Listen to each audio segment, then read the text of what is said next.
Uma saudação a todos.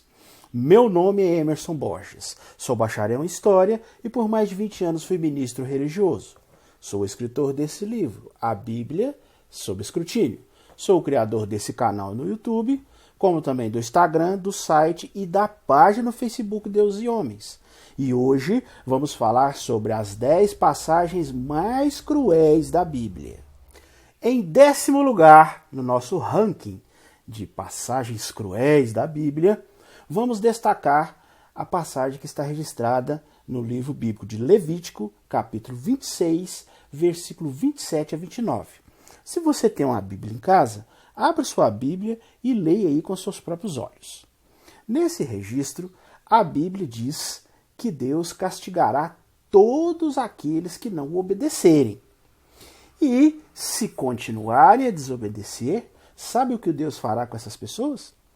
Leia aí na sua Bíblia e veja a crueldade dessa passagem. Ali diz que Deus fará com que essas pessoas comam a carne dos seus próprios filhos, das suas filhas, dos seus pais e dos seus amigos. Já imaginou? As pessoas comerem a carne dos seus próprios filhos? Realmente uma passagem repulsiva. Em 9º lugar, no nosso ranking de passagens mais cruéis da Bíblia, vamos destacar um relato que está registrado no livro bíblico de Números, capítulo 15, versículo 32 a 36. Abra sua Bíblia aí e acompanhe o relato. Nesse relato, fala de uma ocasião em que Deus, através de Moisés, manda apedrejar um homem até a morte. Sabe por quê? Sabe qual foi o grande pecado que esse homem cometeu? Simplesmente ele estava apanhando gravetos num dia de sábado. Apanhando gravetos para fazer lenha. Veja só que passagem mais cruel. Um homem é apedrejado até a morte porque simplesmente estava apanhando gravetos para fazer lenha num dia de sábado.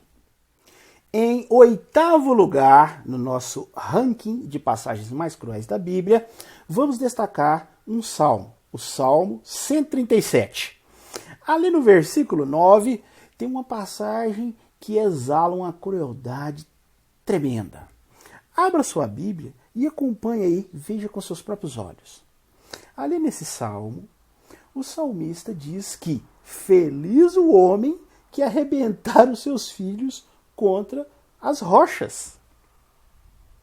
Feliz o homem que despedaçar seus filhos contra as pedras. Veja só que crueldade, que passagem repulsiva. Nesse salmo, se observarmos o contexto, nós vamos notar que o salmista está expressando todo o seu ódio e o seu rancor contra Babilônia.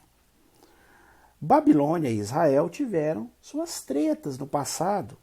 Inclusive, Babilônia subjugou o reino de Judá e levou os judeus cativos para a Babilônia.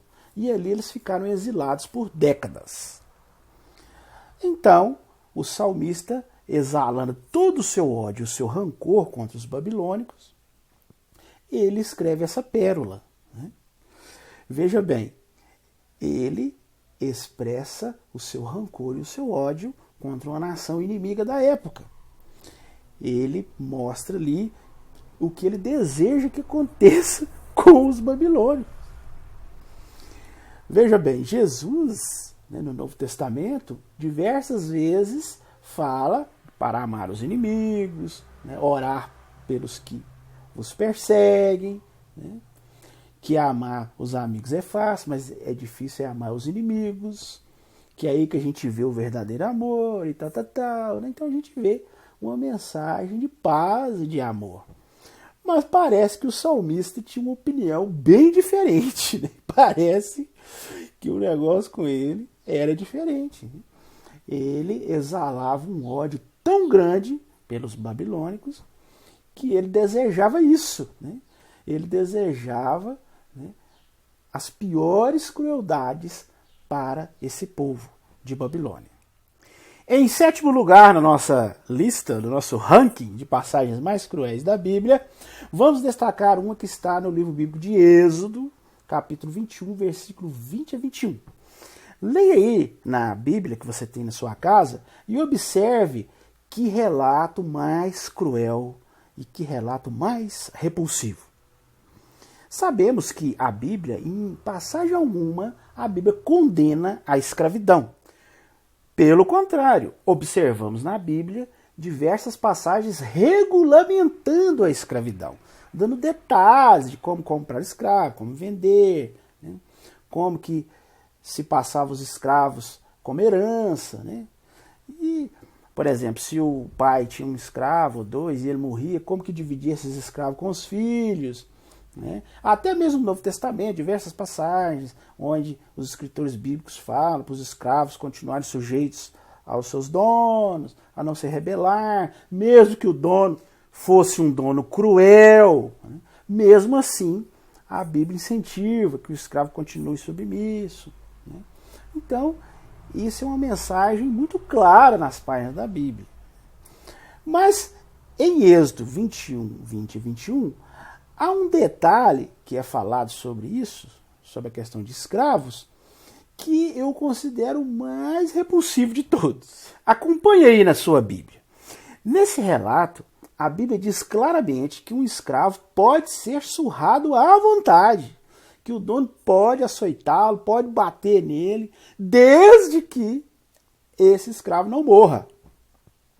Desde que ele não morra, né, pode descer o cacete dos escravos. Olha que absurdo. Olha que passagem repulsiva.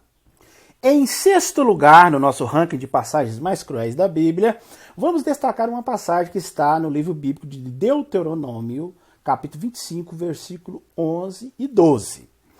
Acompanhe aí na sua Bíblia. Aí diz que se uma mulher se aproxima de uma briga entre dois homens, né, vamos supor que o marido aí da mulher está brigando com outro homem. Né? E aí essa mulher, para tentar salvar o seu marido, suponhamos que nessa briga ela agarra nas partes vergonhosas do inimigo. Né? A Bíblia cita essa expressão, as partes vergonhosas. É claro que está se referindo, né, ao órgão sexual do inimigo. Né? Então, o que deveria acontecer nessa situação? A Bíblia dá orientação clara nesse sentido. Segundo o relato, você pode ver aí na sua Bíblia, Deuteronômio, capítulo 25, versículo 11 e 12. A mulher que, nessa briga entre o marido dela e outro homem, ela tenta intervir para defender o marido e pegar no órgão sexual desse outro homem, deveria se cortar a mão dessa mulher, sem dó e nem piedade. Né? Não tinha mimimi, não. Né? Nessa briga, se a mulher pegasse ali nas partes vergonhosas do inimigo, tinha que decepar a mão dessa mulher na hora. Veja bem que passagem mais absurda. Né? Que passagem repulsiva. Que passagem cruel.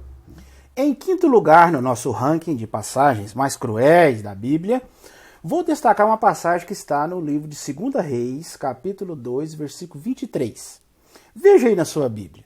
Nesse relato, ali mostra uma ocasião em que o profeta Eliseu estava passando pela estrada e algumas crianças resolveram zombar de sua careca. Isso mesmo, Eliseu, pelo visto, era careca e as crianças estavam ali zombando da sua careca. Elas começaram a dizer, sobe careca, sobe careca. Quer dizer, fazendo ali uma peraltice, né? O profeta ficou furioso. Aquilo parece que deixou ele transtornado, né? Ele não gostou de maneira alguma de ser chamado de careca. Parece que ele tinha um trauma com essa careca dele.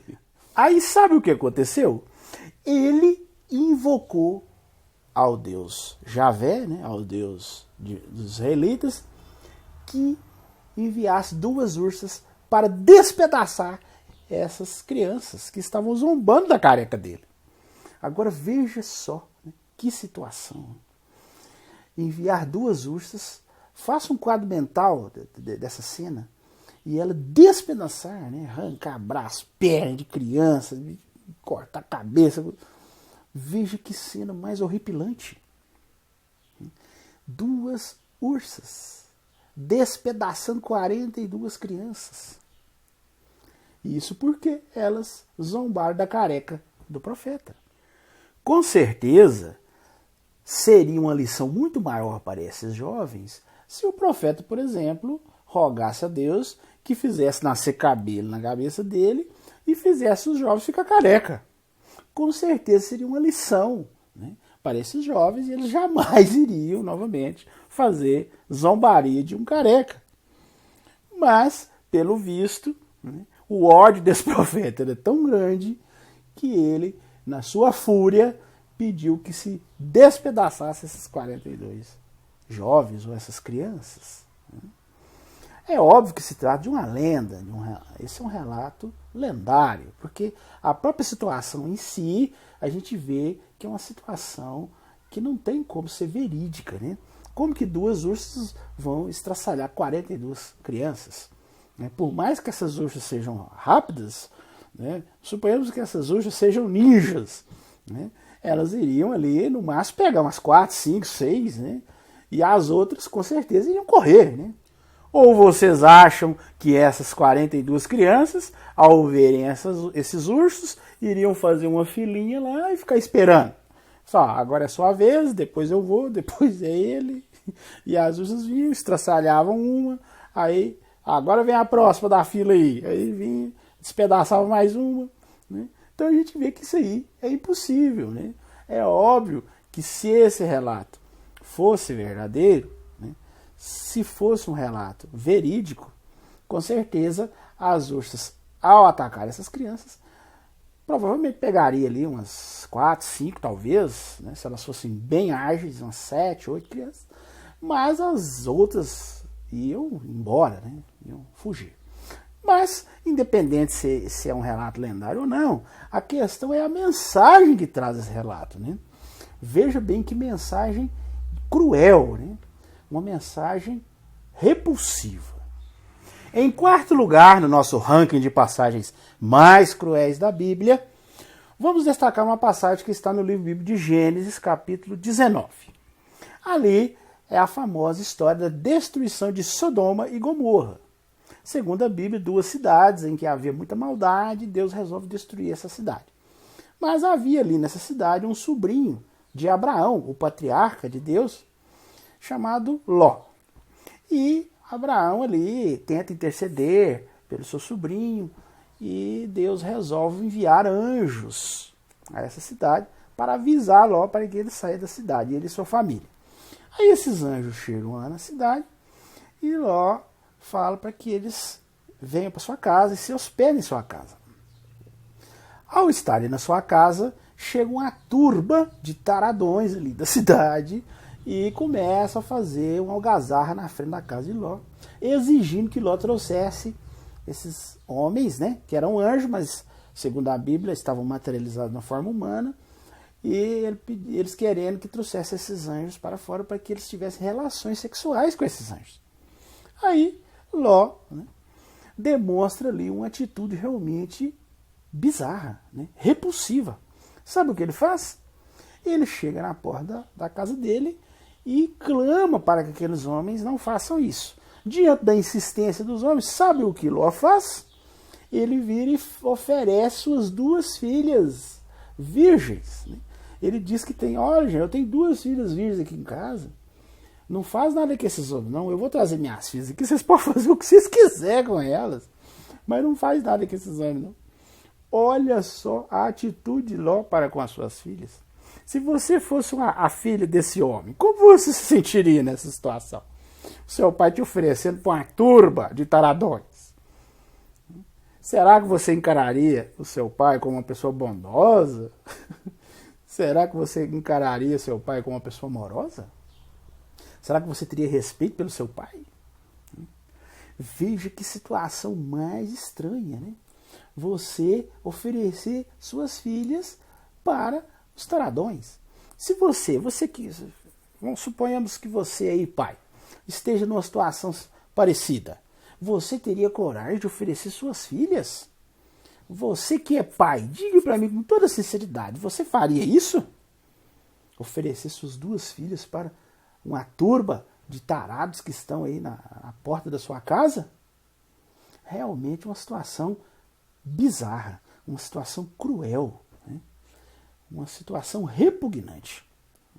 Aí, segundo o relato, os anjos saem lá e cegam essas pessoas, e aí eles saem lá desnorteados, e eles falam, sai daqui que vai vir destruição. Aí na continuação da história, eles saem da cidade, Ló, a esposa e as duas filhas. Aí no meio do caminho a esposa de Ló resolve olhar para trás, né? A Bíblia não dá detalhes, mas se me diz que ela virou para olhar lá, né? E quem não olharia, né? Você está saindo do lugar, a cidade lá sendo destruída, lá caindo fogo e enxofre, segundo o relato, né? Qualquer pessoa, né, de curiosidade ia ver o que estava acontecendo, aquele barulho ali, né? O próprio barulho, num reflexo automático, você olha para trás, né? E, segundo o relato, Deus faz com que a esposa de Ló vire uma estátua de sal. Isso mesmo. Ele transforma a esposa de Ló numa estátua de sal, simplesmente por ela ter olhado para trás. Veja que outro relato repugnante, cruel, repulsivo, né? E parece que aquela atitude de Ló, aquela atitude desrespeitosa para com as filhas dele, ao oferecer as filhas para os taradões lá de Sodoma e Gomorra, parece que isso afetou um pouco a moral dessas meninas, porque, segundo o relato, no final, no desfecho, na cereja do bolo dessa história cruel, né, eles vão, lá, Ló e suas duas filhas vão para uma caverna, e ali as filhas, elas embebedam o seu pai, né, dão vinho para ele, deixam ele bêbado, e têm relações sexuais com o pai. Olha só, que coisa mais esquisita, né? Parece uma pornochanchada. Além disso, se voltarmos para a população de Sodoma e Gomorra, sabemos que nem todos os habitantes ali eram maus. Ali tinha crianças, tinha bebês de colo, né? Tinham pessoas ali inocentes, que não tinham nada a ver com essa situação, com a maldade dos adultos, e foram totalmente destruídos, né? Queimados vivos, com fogo e enxofre.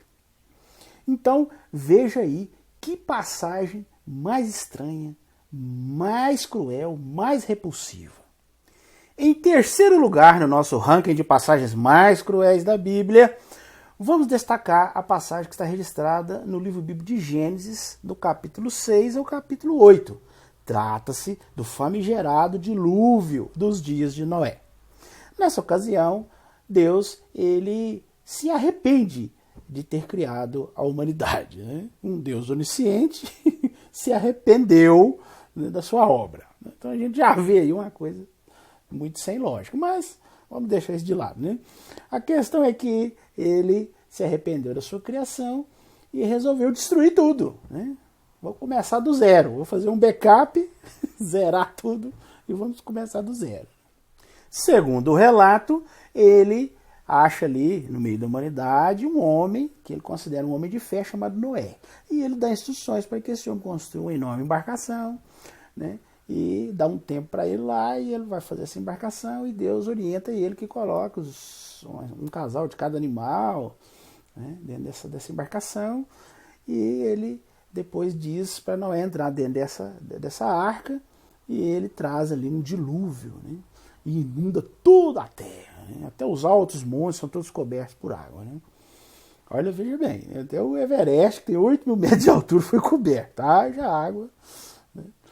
Mas todos sabem que isso é uma lenda, é um mito, inclusive eu já fiz outros vídeos sobre isso, mas vamos nos concentrar na questão da crueldade, né, desse relato, né?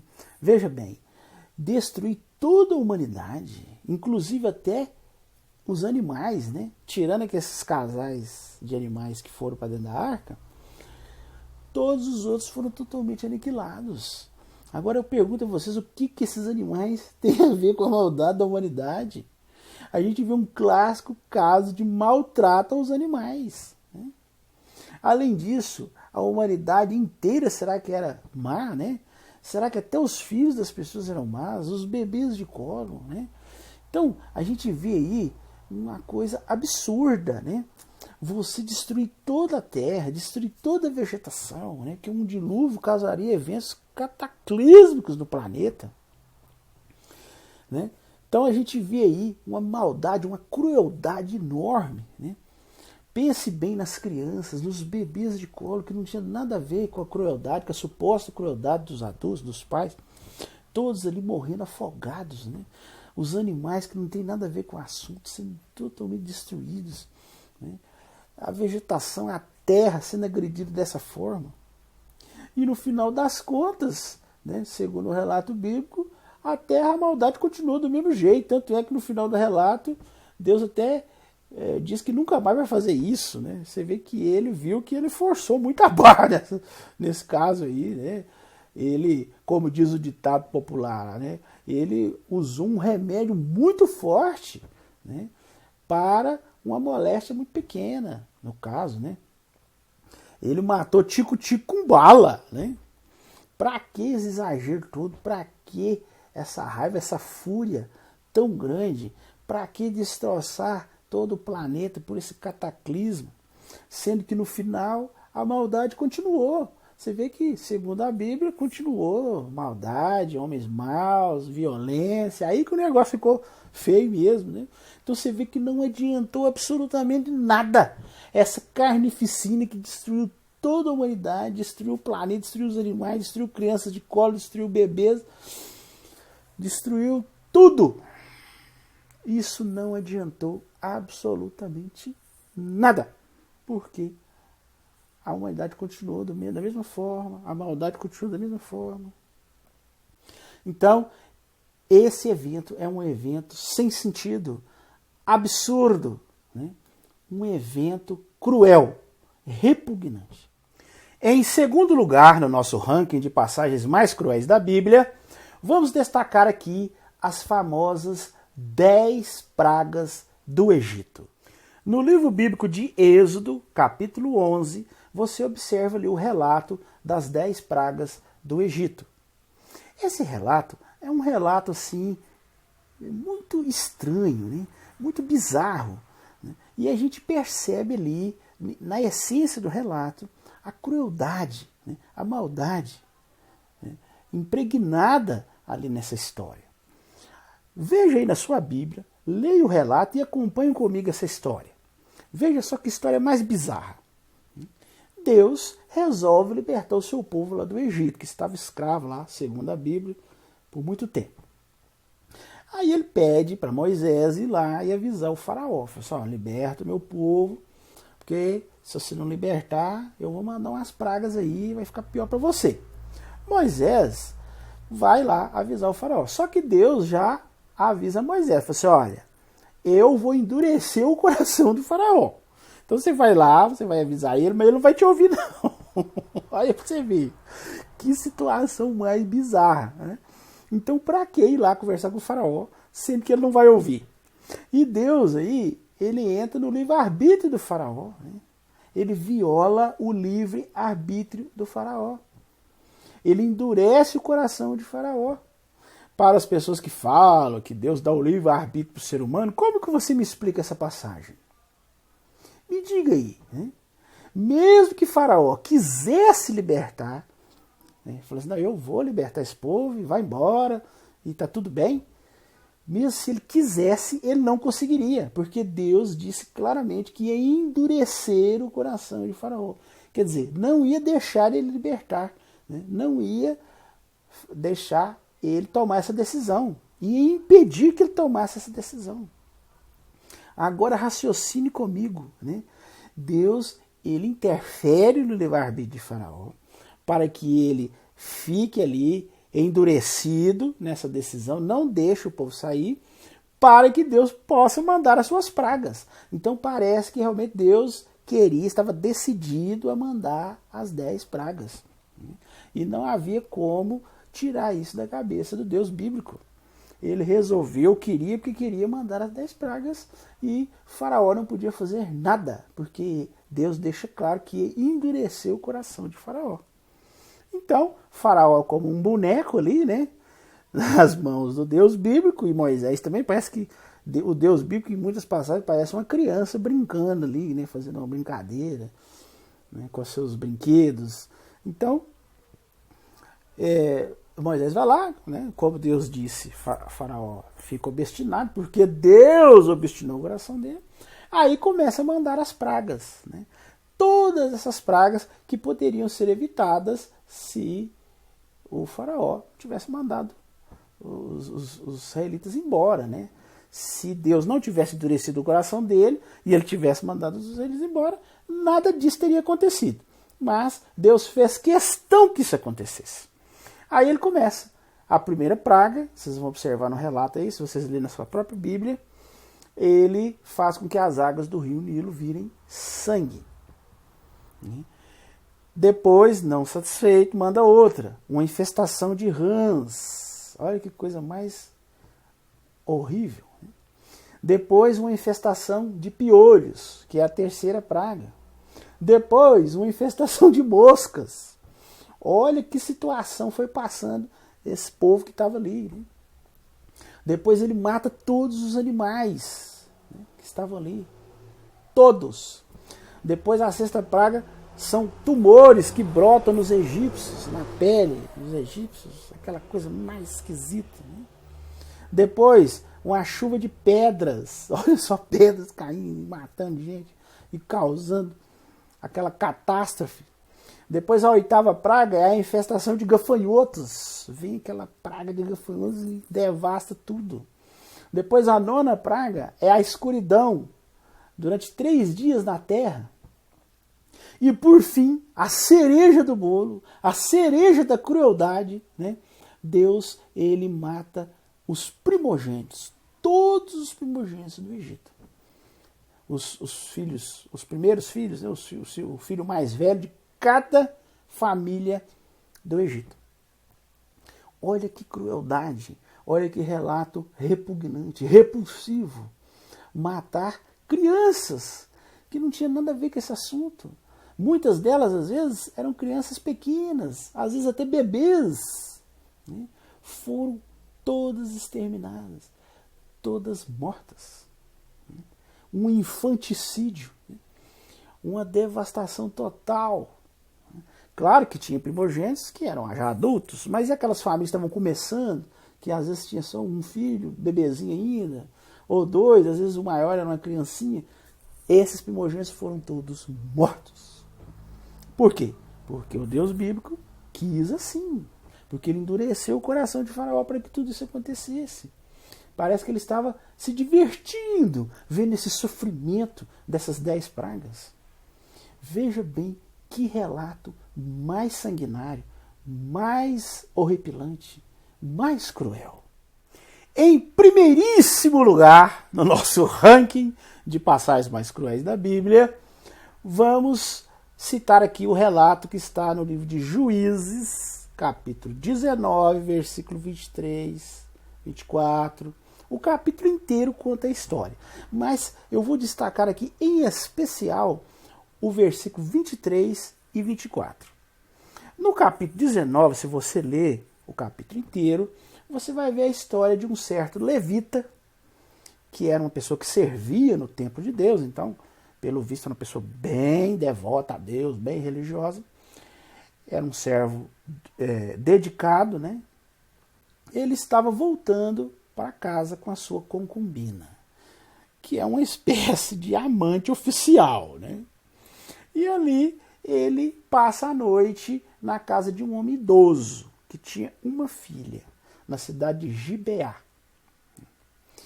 Ali, à noite, os homens dessa cidade cercam a casa e começam a falar para esse senhor idoso, que está hospedando o levita com a concubina dele. Eles querem que o senhor idoso traga esse levita para fora para que eles tenham relações sexuais com esse homem. Você vê que é uma história que lembra muito lá o caso de Ló com as filhas dele, lá em Sodoma e Gomorra. Né? Então os taradões de Gibeá querem porque querem ter relações com o levita. Aí agora o ponto que eu quero destacar para vocês. O capítulo 19 de Juízes no capítulo 19, mas agora especificamente no versículo 23 e 24. Esse trecho é a cereja do bolo do relato. Eu vou ler aqui na íntegra. Acompanhe aí na sua Bíblia e veja com seus próprios olhos. Diante desse impasse, né, veja o que aconteceu. Em vista disso, o dono da casa, que é o senhor idoso, sai a ter com eles e diz: não, meus irmãos, por favor, não cometeis essa maldade, né? Visto que esse homem entrou na minha casa, não cometo essa insensatez. Aí olha só o que ele diz: eis a minha filha virgem, e também tem a concubina do levita que está aí com ele. Então, faça o que vocês quiserem com elas aí, ó. Deixa que eu traga elas para fora, violentem elas, né? Façam o que quiser com elas, mas não faça nada com esse homem. Olha que absurdo, né? Parece que o relato lá de Ló, né, ele virou realmente um relato lendário entre o povo de Israel, né? E muitos começaram a seguir essa tradição de ficar oferecendo a filha para os taradões, né? No caso, ele não só ofereceu a filha dele, como a concubina do outro homem. E você acha que o Levita achou ruim? Não, ele tá bem, falou, não, fica com elas aí, faz o que vocês quiserem, mas não faz nada comigo não, né? Dá para acreditar nessa história? Você, leia aí na sua Bíblia, você acha que eu estou inventando isso? Leia aí na sua Bíblia. Como que você descreve um pai assim? Se você é pai, você teria coragem de fazer isso? Oferecer sua filha para os taradões ali?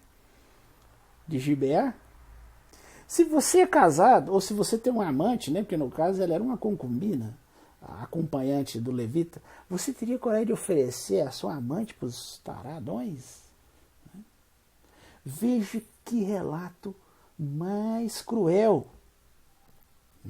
Você vê que o levita nem ficou indignado pelo dono da casa ter oferecido, a própria amante dele também, né, que ele ofereceu a filha, o idoso ofereceu a filha e a concubina do outro. E você vê que ele achou interessante, falou, não, a ideia é boa, faz o que vocês quiserem com ela aí. E veja no capítulo 19 desse livro de Juízes o desfecho dessa história, né? Resultado da história é que eles resolveram ficar lá, né, com a concubina ou a amante do levita, né? Eles ficaram com ela e abusaram dela a noite inteira, né? De maneira covarde, eles abusaram da amante desse levita. E sabe qual foi o resultado? Depois que o levita tirou o dele da reta, né, entregando a concubina na mão dos taradões, e depois deles terem abusado dela a noite inteira, ela finalmente morreu. Olha só a situação dessa mulher. Ficou sendo abusada a noite inteira e depois finalmente ela morre. Ela é encontrada morta na soleira da porta. Olha que cena mais horrível, mais bizarra, mais repugnante. Imagina essa situação, você saindo ali de manhã, sendo que você mesmo ofereceu, né, a concubina, a sua amante para eles, você vê ela lá toda morta. Né? Você vê que a culpa foi sua. Né? A pessoa que ofereceu a mulher é que é o culpado. Né? Mas não, o levita, né, a reação do levita foi jogar a culpa nos taradões. Claro que os taradões também têm culpa, porque eles que começaram toda essa história, mas quem ofereceu a mulher foi o levita. Ele que teve essa ideia para tirar o dedo da reta. Olha que caráter duvidoso desse dito servo de Deus, dessa pessoa que servia no templo de Deus, uma pessoa dita fiel, religiosa. Aí sabe o que ele fez? Em vez de ele reconhecer, né, que ele, né, entregou lá a concubina, né, que ele teve parte de culpa nisso, sabe o que ele fez? Não. Ele pegou o cadáver da amante, recortou 12 pedaços. Olha que cena mais esquisita, né? Parece uma cena de filme de terror mesmo, né? Tipo o Massacre da Serra Elétrica. Ele pegou um machado e cortou o corpo da mulher em 12 partes. Vocês acham que eu estou inventando isso? Leia aí na sua Bíblia. Leia aí no livro de Juízes, capítulo 19. Está aí na sua Bíblia. Talvez você seja religioso há muitos anos, mas nunca leu essa passagem. Talvez o seu líder religioso, seu pastor, seu padre, nunca teve coragem de ler esse texto na igreja para vocês, porque é um texto repugnante, repulsivo. Assim, o levita pica o corpo da sua concubina, da sua amante oficial, em 12 pedaços e manda esses pedaços para todo o território de Israel. Olha que coisa horrível, que cena repugnante. E se você continuar no capítulo 20, né, essa história ela acaba resultando numa guerra civil ali, né, entre as tribos. Aquilo causa uma matança terrível, né, uma carnificina. Então, por esses detalhes, nós colocamos esse relato de Juízes, capítulo 19, como o relato mais cruel, mais repulsivo, mais repugnante encontrado nas páginas da Bíblia. Mas talvez você tenha um aí que você acha até mais repugnante, mais cruel. Se você tem algum relato que nós não citamos aqui e que você acha que deve entrar na nossa lista, que ficou esquecido, comente aí, né, no nosso vídeo, comente, fale sobre o relato que você acha que deveria estar na nossa lista. Compartilhe também nosso vídeo com seus amigos, né? Se inscreva em nosso canal. Né? Clique aqui, ó, nesse quadradinho que fica aqui, ó, e se inscreva em nosso canal. Eu tenho observado no analítico do nosso canal que mais da metade das pessoas que assistem nossos vídeos não é inscrito em nosso canal. Então, se inscreva aqui. E não só se inscreva, mas acione o sininho de notificações. Porque toda semana a gente faz um vídeo novo. E se você acionar o sininho de notificações, assim que a gente sobe o vídeo, você é notificado.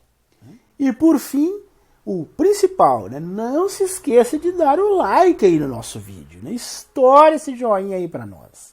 Porque isso é muito importante. Quanto mais likes tiver, mais o nosso vídeo ele vai ter um alcance maior. Né?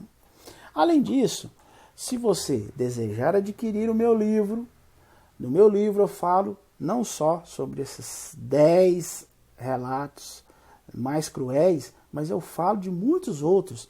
A Bíblia está repleta de relatos. Relatos cruéis, relatos injustos, né? Mitos, lendas, contradições, incoerências, né? Verdadeiros absurdos. Você encontra aos montes nas páginas da Bíblia. E aqui no meu livro eu falo sobre todos. Né? Eu faço um trabalho profundo de pesquisa, de estudo e mostro todos esses relatos para vocês. Então, se vocês quiserem saber mais, aprofundar mais, aqui, ó, adquira meu livro. Eu vou deixar na descrição desse vídeo os links aonde você pode adquirir meu livro. Meu livro é vendido nos principais sites, aí, como sites online de venda, né, como a Livraria Cultura, Saraiva, Submarino e até mesmo no meu próprio site. Você pode adquirir o meu livro diretamente do nosso site www.deusehomens.com.br. Acesse nosso site, conheça, nosso site é muito interessante, eu sempre escrevo matérias, né? Tem vídeos, tem cartoons, tem notícias, e você pode adquirir o meu livro através do nosso site. Também, se você quiser assistir os outros vídeos do nosso canal, eu deixo sempre aqui na descrição os links dos outros vídeos. Eu fiz outras séries interessantíssimas. Tem uma série que está chamando muita atenção, que é 12 evidências da inexistência de Deus. São 4 partes. Eu deixo os links aqui para que você possa assistir. Tem uma outra série também que está chamando muita atenção, chama 8 perguntas sobre o Jesus histórico. É em 2 partes. Eu fiz uma série de 37 vídeos, chama Escrutinando a Bíblia. Eu vou deixar os links aqui também, para que você possa assistir. No mais, eu desejo uma boa semana a todos e até nosso próximo vídeo.